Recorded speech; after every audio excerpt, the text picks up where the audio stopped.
بسم اللہ الرحمن الرحیم۔ ظفر اقبال اردو اکیڈمی، تیاری برائے lecturer in Urdu, S S Urdu, S S E and E S E Urdu. مثالی پرچہ نمبر 3۔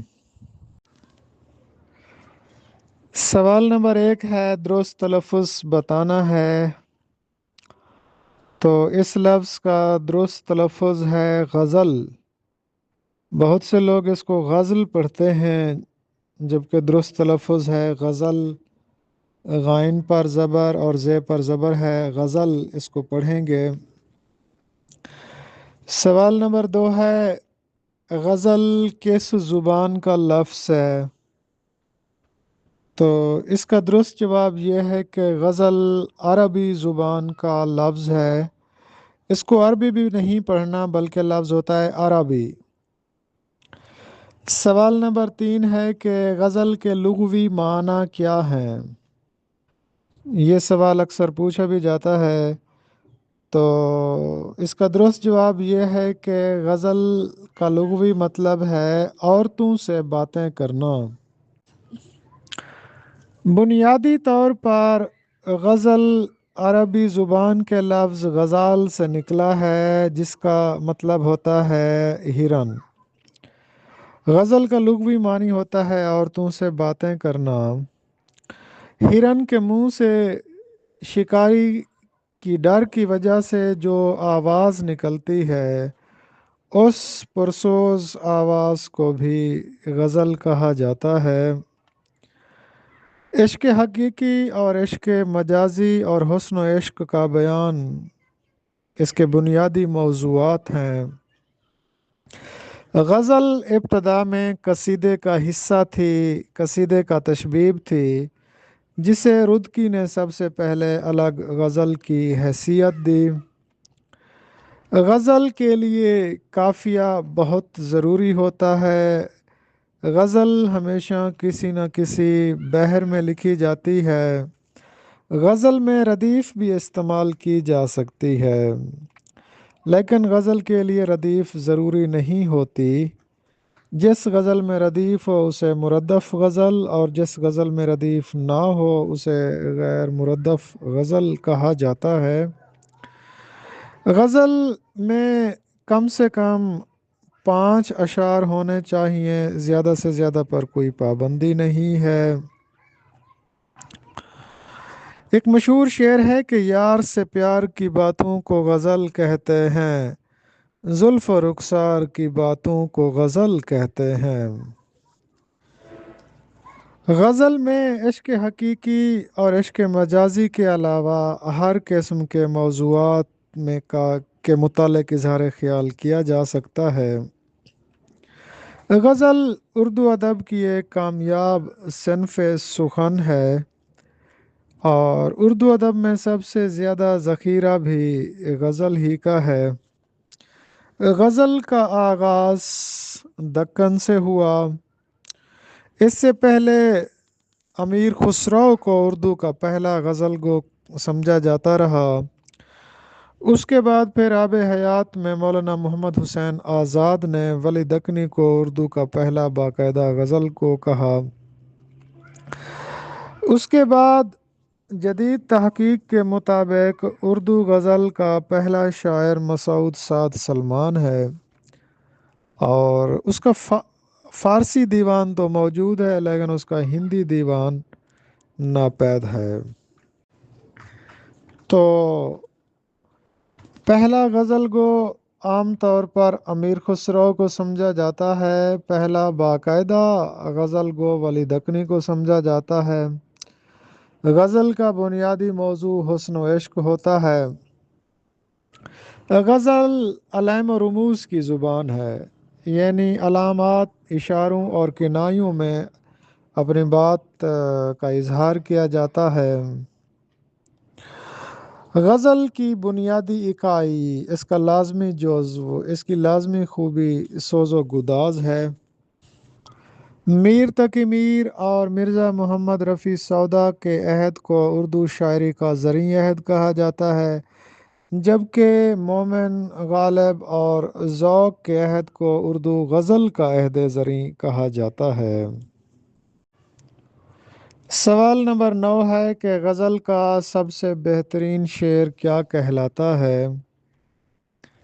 تو اس کا درست جواب یہ ہے کہ غزل کا سب سے بہترین شعر یا غزل کا سب سے دل آویز شعر بیت الغزل کہلاتا ہے۔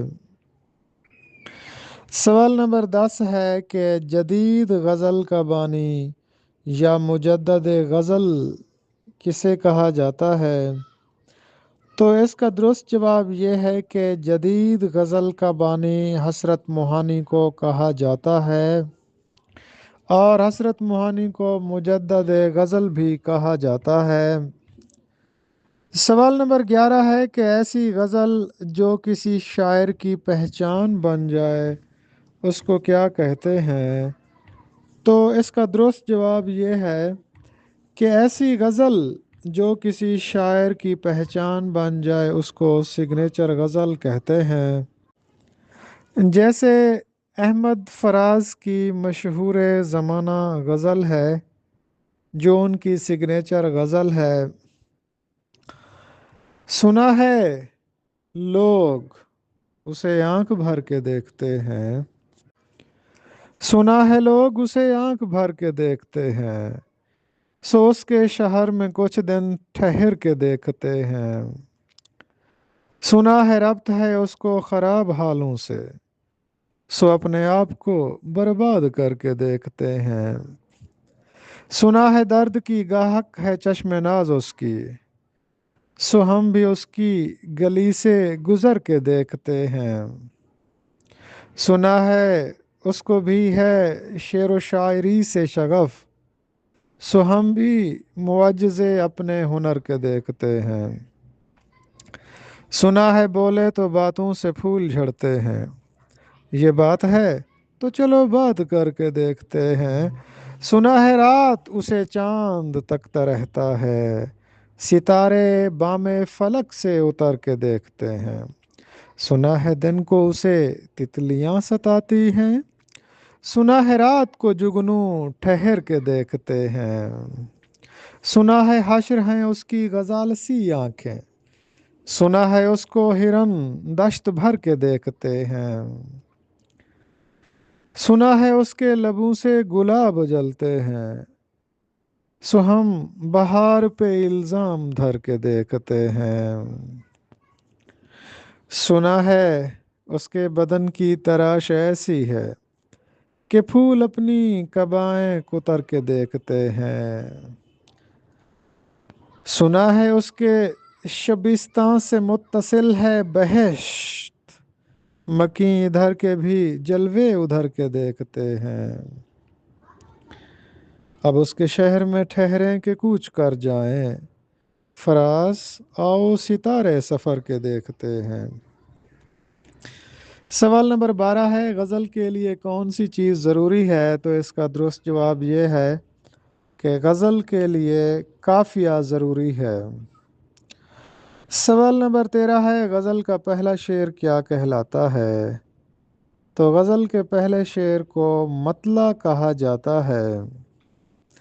سوال نمبر 14 ہے جدید غزل کے عناصر اربع کون کون سے شاعر ہیں؟ تو اس کا درست جواب یہ ہے کہ جدید غزل کے عناصر اربع میں اصغر گونڈوی، جگر فانی اور حسرت موہانی شامل ہیں۔ سوال نمبر 15 یہ قول کس کا ہے کہ غزل اردو شاعری کی آبرو ہے؟ تو اس کا درست جواب یہ ہے کہ رشید احمد صدیقی نے غزل کو اردو شاعری کی آبرو کہا۔ سوال نمبر 16 ہے کہ غالب کی کتاب دستمبو کا موضوع کیا ہے؟ تو اس کا درست جواب یہ ہے کہ غالب کی کتاب دستمبو دستمبو ایک ایسا پھل ہوتا ہے جسے ہاتھ میں رکھا جاتا ہے اور جو انسان کو خوشبو عطا کرتا ہے۔ یہ کتاب فارسی زبان میں غالب نے لکھی ہے، اور یہ غدر کا روز نامچہ ہے، یعنی 1857 کے خونی ہنگامے کا مختصر روز نامچہ ہے۔ یہ 1857 کے حالات و واقعات پر مشتمل ایک کتاب ہے۔ اس کتاب میں ان واقعات کا بیان ہے جو غالب نے اپنی آنکھوں سے دیکھا یا پھر دوسروں کی زبانی سنا تھا۔ یہ کتاب مختصر ہے۔ اس کتاب سے حکومت برطانیہ کی وفاداری کا رنگ جھلکتا ہے، اور مرزا غالب نے اس کتاب میں ایسی تعویلیں اور ایسے دلائل پیش کیے کہ جن کا مقصد برطانوی حکومت کو اپنی وفاداری کا یقین دلانا تھا۔ اس کتابچے میں مرزا اسد اللہ خان غالب نے جہاں پر 1857 کے ہنگاموں کا ذکر کیا، وہیں پر اپنی مالی مشکلات کا بھی ذکر کیا۔ اس کتاب میں دلی کی تباہی اور آزادی کی امید رکھنے والے لوگوں کا شفاقانہ قتل عام، مسلمانوں کی بے بسی اور دربدری کے متعلق آنسو بہائے گئے ہیں۔ عام تاریخی واقعات سے قطع نظر دستمبوں میں مرزا غالب کے سوانحی حالات پر بھی روشنی پڑتی ہے، یعنی اس ہنگامے میں مرزا غالب اور اس کے خاندان اور اہل خانہ کو جن مصائب کا سامنا کرنا پڑا اس کی تفصیلات بھی ملتے ہیں۔ یہ روزنامچہ 1857 کی جدوجہد آزادی پر روشنی ڈالتا ہے اور انتہائی اہمیت کا حامل ہے۔ سوال نمبر 17 ہے، میر کے اردو کے دیوان کتنے ہیں؟ تو اس کا درست جواب یہ ہے کہ میر تقی میر کے اردو کے 6 دواوین ہیں۔ سوال نمبر 18 ہے، میر تقی میر کے فارسی دیوانوں کی تعداد کتنا ہے؟ تو اس کا درست جواب یہ ہے کہ میر تقی میر کا ایک فارسی دیوان ہے۔ میر تقی میر نے کل کتنی مثنویاں لکھی ہیں؟ تو اس کا درست جواب یہ ہے کہ میر تقی میر نے کل 37 مثنویاں لکھی ہیں۔ سوال نمبر 20 ہے، میر کی اردو غزلیات کی تعداد کتنا ہے؟ تو اس کا درست جواب یہ ہے کہ میر کی اردو غزلیات 1916 ہیں۔ سوال نمبر 21 ہے کہ میر تقی میر نے کل کتنے اردو اشعار کہے؟ تو اس کا درست جواب یہ ہے کہ میر تقی میر نے 13,908 اشعار اردو کے کہے۔ سوال نمبر 22 ہے کہ رخنہ کے کیا معنی ہیں؟ رخنہ کا مطلب ہوتا ہے سرچشمہ، جس سے کوئی چیز یا بات نکلے۔ چھید یا رکاوٹ کو بھی رخنہ کہا جاتا ہے۔ ایک مشہور شعر ہے کہ بھلے تو دل کے صنم کدے میں ہزار بت لا، ہمارا رخنہ ہمارے ہونے سے ہی بھرے گا۔ سوال نمبر 24 ہے کہ من و سلوہ کسے کہتے ہیں؟ من ایک قسم کی میٹھی چیز کو کہتے ہیں، اور سلوہ نمکین چیز کو، بٹیر کو کہتے ہیں۔ یہ من و سلوہ بنی اسرائیل پر اللہ تعالیٰ کی طرف سے ایک رحمت کے طور پر نازل کیا گیا تھا، اور تو بغیر محنت کے ملنے والے رزق کو بھی من و سلوہ کہا جاتا ہے۔ سوال نمبر 25 ہے، پطرس کے مضامین کی تعداد کتنی ہے؟ تو اس کا درست جواب یہ ہے کہ پطرس کے مضامین کی تعداد 11 ہے۔ ایک مشہور شعر ہے کہ درخت راہ بتائیں ہلا ہلا کر ہاتھ، کہ قافلے سے مسافر بچھڑ گیا ہے کوئی۔ یہ مشہور زمانہ شعر شکیب جلالی کا ہے، اور شکیب جلالی کے اس شعر میں صنعت حسن تعلیل کا استعمال کیا گیا ہے۔ تو شاعر کہتا ہے کہ یہ جو درخت کی ٹہنیاں ہل رہی ہیں، یہ دراصل درخت اپنا ہاتھ ہلا رہا ہے، اور درخت کی جو ٹہنیاں ہیں، جو شاخیں ہیں، جو پتے ہیں، ان کے ہلنے کی ایک شاعرانہ وجہ بیان کی گئی ہے کہ وہ قافلے والوں کو اشارہ کر رہے ہیں کہ کوئی مسافر راستے سے بچھڑ گیا ہے۔ تو اس شعر میں شکیب جلالی نے پتوں کے ہلنے کی ایک شاعرانہ وجہ بیان کی ہے، اس لیے اس شعر میں صنعت حسن تعلیل کا استعمال کیا گیا ہے۔ سوال نمبر 28 ہے، ایک مشہور مصرع دیا گیا ہے، اس کے خالق کا نام بتانا ہے۔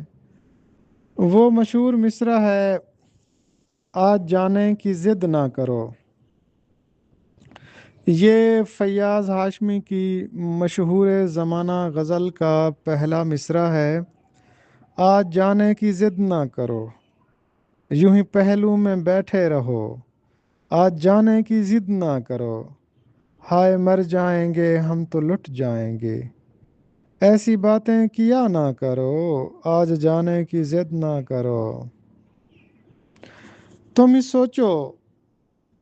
ہی سوچو ذرا، کیوں نہ روکیں تمہیں۔ جان جاتی ہے جب اٹھ کے جاتے ہو تم کو اپنی قسم جانے جاں، بات اتنی میری مان لو۔ آج جانے کی ضد نہ کرو، یوں ہی پہلو میں بیٹھے رہو۔ وقت کی قید میں زندگی ہے مگر، وقت کی قید میں زندگی ہے مگر، چند گھڑیاں یہی ہیں جو آزاد ہیں۔ ان کو کھو کر میری جانے جاں، عمر بھر نہ ترستے رہو۔ آج جانے کی ضد نہ کرو، کتنا معصوم و رنگین ہے یہ سما۔ حسن اور عشق کی آج معراج ہے، کل کی کس کو خبر جانے جاں۔ روک لو آج کی رات کو، آج جانے کی ضد نہ کرو، یوں ہی پہلو میں بیٹھے رہو۔ سوال نمبر 29 ہے، عام لسانیات کے مصنف کون ہیں؟ تو اس کا درست جواب یہ ہے کہ عام لسانیات کے مصنف گیان چند جین ہیں۔ سوال نمبر 30 ہے، یونانی لفظ میلوز کے کیا معنی ہے؟ تو اس کا درست جواب یہ ہے کہ یونانی لفظ میلوز کا مطلب ہوتا ہے نغمہ۔ سوال نمبر 31 ہے، یونانی لفظ پیروڈی کے کیا معنی ہے؟ تو اس کا درست جواب یہ ہے کہ یونانی لفظ پیروڈی کا مطلب ہوتا ہے جوابی نغمہ۔ سوال نمبر 32 ہے، مشتاق احمد یوسفی کی پہلی تصنیف کون سی ہے اور اس میں مضامین کی تعداد کتنا ہے؟ تو اس کا درست جواب یہ ہے کہ مشتاق احمد یوسفی کی پہلی تصنیف کا عنوان چراغ تلے ہے اور جس میں 12 مضامین ہیں۔ سوال نمبر 33 ہے، یہ شعر کس کا ہے؟ اس کا محل وقوع بتانا ہے۔ فکر انساں پر تیری ہستی سے یہ روشن ہوا، ہے پر مرغے تخیل کی رسائی تا کجا۔ یہ شعر اقبال کی مشہور زمانہ نظم غالب سے لیا گیا ہے، بلکہ اس نظم کا یہ پہلا شعر ہے۔ اقبال نے غالب کو خراج تحسین پیش کرنے کے لیے یہ نظم لکھی تھی، اور یہ نظم ان کے شعری مجموعے بانگ درا میں موجود ہے اور حصہ اول میں موجود ہے۔ بانگ درا کی یہ چوتھی نظم ہے۔ فکر انساں پر تیری ہستی سے یہ روشن ہوا، ہے پر مرغ تخیل کی رسائی تا کجا۔ محفل ہستی تیری بربد سے ہے سرمایہ دار، جس طرح ندی کے نغموں سے سکوت کو حسار۔ تیرے فردوس تخیل سے ہے قدرت کی بہار، تیری کشت فکر سے اگتے ہیں عالم سبزوار۔